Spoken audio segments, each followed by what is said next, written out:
ದಯಮಾಡಿ ಎಲ್ಲರೂ ಚಪ್ಪಾಳೆಯ ಮೂಲಕ ಪ್ರೋತ್ಸಾಹ ಕೊಡಿ. ಕೈಗೆ ಮೊಬೈಲ್ ಏನೋ ಚಪ್ಪಾಳೆ. ಇವರು ಅಡ್ಡ ನಿಂತಿದ್ದಾರೆ, ಈ ಕಡೆ ಬನ್ನಿ.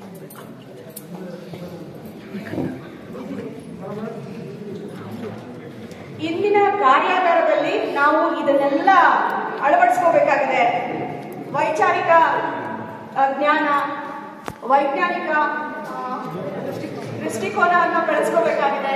ಮತ್ತೆ ಕುವೆಂಪು ಅವರ ಮನುಜಮತ, ವಿಶ್ವಪಥ, ಸಮನ್ವಯತೆ ಇದನ್ನೆಲ್ಲ ನಾವು ಅಳವಡಿಸ್ಕೋಬೇಕಾಗಿದೆ. ಆ ಕಾರಣಕ್ಕಾಗಿ ಇದನ್ನ ಅನಾವರಣ ಮಾಡಿದೀವಿ. ನಾವು ಇಲ್ಲಿಂದ ಆಚೆ ಹೋಗ್ಬೇಕಾದ್ರೆ ಇದಷ್ಟನ್ನು ಮೈಗೂಡಿಸ್ಕೊಂಡು ಹೊರಗೋಗೋಣ ಅಂತ ಹೇಳಕ್ಕೆ ಇಷ್ಟಪಡ್ತೀನಿ. Thank you.